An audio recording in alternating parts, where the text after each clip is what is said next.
Hello. It's been a few days, mostly because my free time is mostly dedicated to writing that Halloween piece. That turned out pretty damn well, I think. I wish the ending was longer, but I was kind of up against the clock and I was kind of stuck about what to add on. So, three topics for today, since it's been like 2 weeks, and plus work has been busy anyway.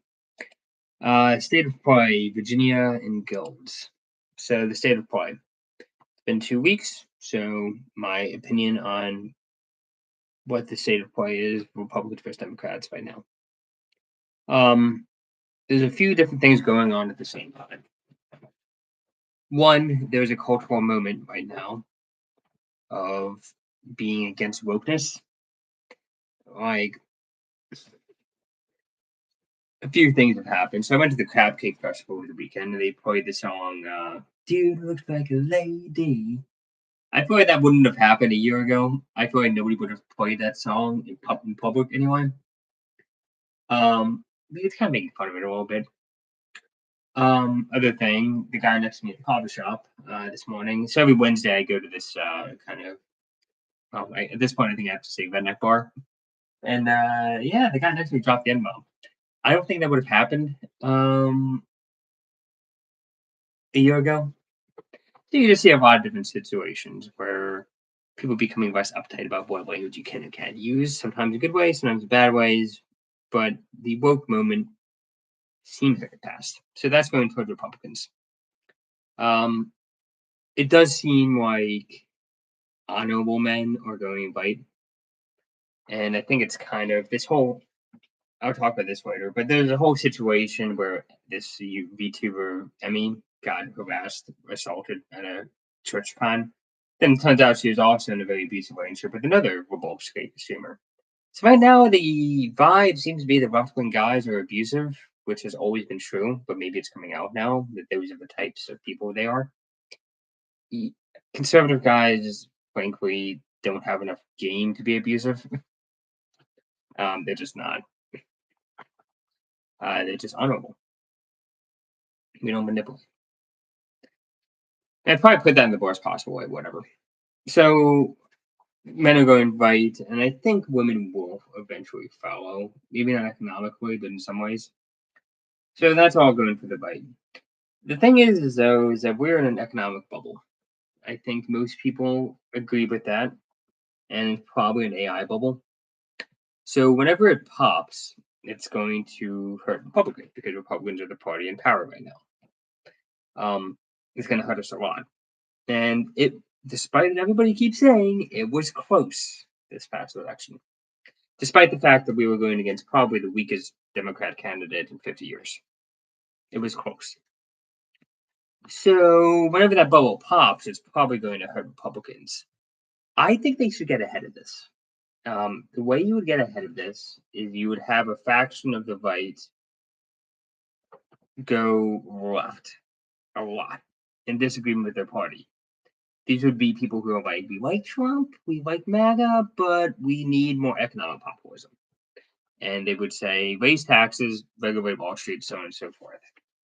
If you do that, you would provide an opening for basically the left behind left, the economically liberal but socially not insane group of people. The Billboard types, and Yang, there's definitely a faction of the left that's not represented right now. You have to capture that, and you need to kind of control both sides of the debate. To do that, we're going to have some faction of the right, probably led by Vance, go to the left. That way, when the economy crashes, they can look at the rest of the party and say, "You guys all did this wrong." Otherwise, Democrats are probably going to take control, and again, and then back and forth we go. If you actually want to win, you have to have somebody representing the economic left. The economic left will surge when the economy crashes. And I don't, by the way, think this is particularly anti-populist. I'm kind of with the Lotus Eaters on this one, where who has been funding or encouraging the mass migration into Western countries? Yeah, the protest has been manned by the far left. Who's been funding it? The banks. Who is the reason why, thankfully, one person with a family, a married man can't support a family now? Economic inequality. What's the reason why everything seems to be getting crappy, despite the fact that the people on the top have more and more and more and more and more and more and more money? There's a pop when I'm not arguing super strongly against capitalism. I'm just saying there's a populist argument against corporatism, corporations. Who censored everybody? It was corporations. Not going into specifics, but the vaccines, corporations. It's it's not a difficult argument to make. That's what I guess what I'm saying. That's what I would do because the Democrats have frankly given up.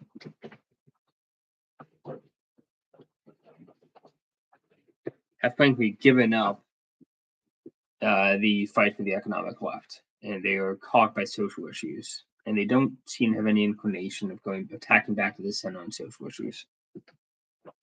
I do think there's a mind virus aspect to this. So yeah, that's my recommendation to to Republicans: have a faction break off and become leftist, economically at least. Okay, next topic, Virginia. I'm a bit surprised Virginia is even in play for Democrats. Like, really, you had a Democratic Attorney General candidate basically say, "I hope the Republican candidate's family all dies." My cat plays fetch. It's kind of cool. Um,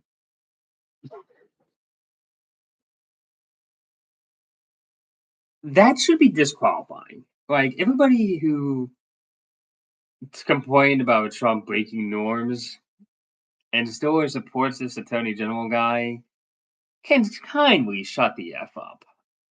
You realize that the things this Attorney General said is way worse than anything Trump has said, and you seem to be really upset about what Trump was saying, but you're not upset about this guy. You're a hypocrite. You don't have a moral leg to stand on, and the governor and the vice governor haven't denounced the guy. Which on the one hand I kind of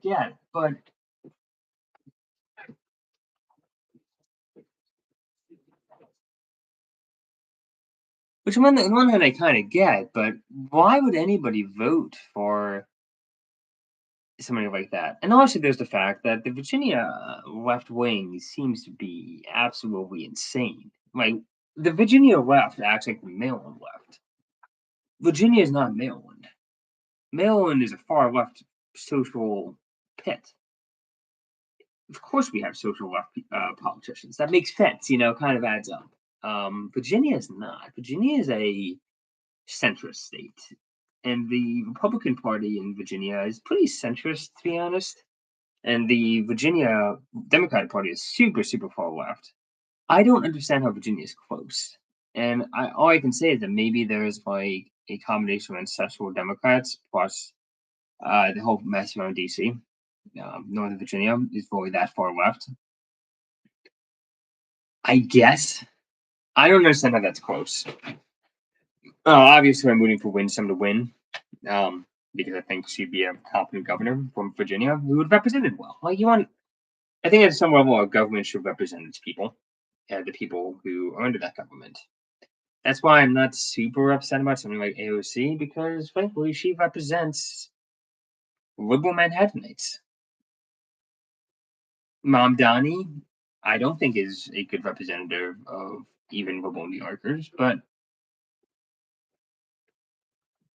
I'm a little bit more annoyed about my Bomdani. Bomdani. Ah, man, Bomdani. They really should have gone with that. A bomb to New York, bomb Donnie, and then have the persuasion pick of linking Mamdani with explosions. Oh man, why didn't we go for that? Is that too politically incorrect to go for bomb Donnie? Oh man, that's good. Maybe they're using it last week. But yeah, but red for Virginia. Um, Even if you're in the center left, I think the candidate for Republicans in Virginia is represented. If you're center left, you're better represented by somebody center right like Winsome than the far left loonies who can't even condemn somebody who wants people's kids to die. This isn't a national election. This doesn't mean you like Trump or anything.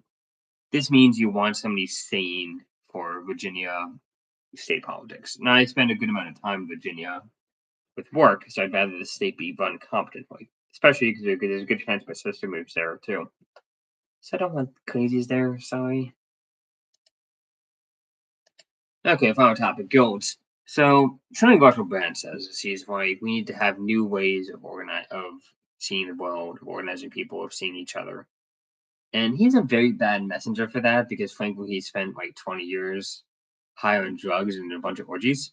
So he's not really a moral exemplar. And I know he's found Jesus and everything. Good for him. It sounds somewhat hypocritical for him to still say that. God forgives, he doesn't forget. That said, I think it's true. We need to have new ways of seeing how we can interact with each other in this world. Um, Communism obviously sucks because it leads to a mountain of skulls every time.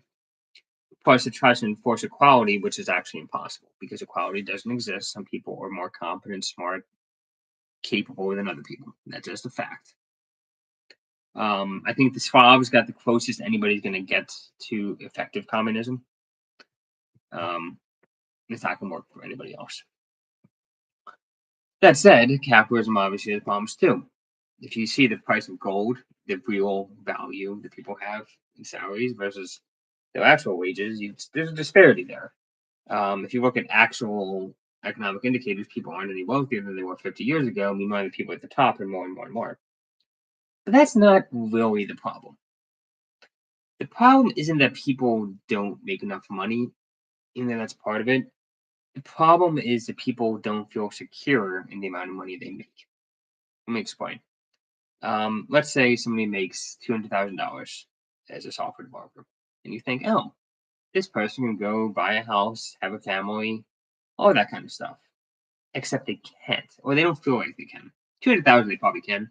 That's probably too high, but they don't feel like they can because they feel like, oh well, I could lose my job and then be screwed, and it might take a long time to find one again because of the state of the tech market. That is the problem. People don't feel secure with what they have. Um, so people go one of two ways with this. They go just ignore financial risk and spend way more money than they can afford, or they get super, super cautious and postpone the things they need to do. I'm not saying this is a full solution. And I don't think unions. I'm lukewarm on unions, but a guild system might be interesting. A guild system would be a collection of people who are all members of the guild. And I know people hate that word guild because it's too nerdy. Whatever. I'm sticking with guild. A bunch of people work together. They all tip in money, and let's say 10% of their income. Sure. Meanwhile, that money all goes into the central pot. If you lose your job, you can partake of that central pot under whatever rules or regulations you want to have included. Maybe you can take out a certain amount of money or a certain amount of time, whatever. But that would just increase the financial security of the people involved. The issue is, and the problem why these sorts of solutions won't be done, is because by necessity they require that you eliminate bad actors who are just going to take advantage of the system. You can't allow bad actors. You need to limit it by religious group or cultural group or something in order to prevent people from just taking advantage of the system. And that's vulnerable to lawsuits of a certain type. But that's the kind of solution you're going to have in order to navigate this problems with capitalism. You have to have people work together. I guess you can make corporations based on this. Maybe. Anyway, bring back the old systems. I'm going to talk more about this next time. Cheers.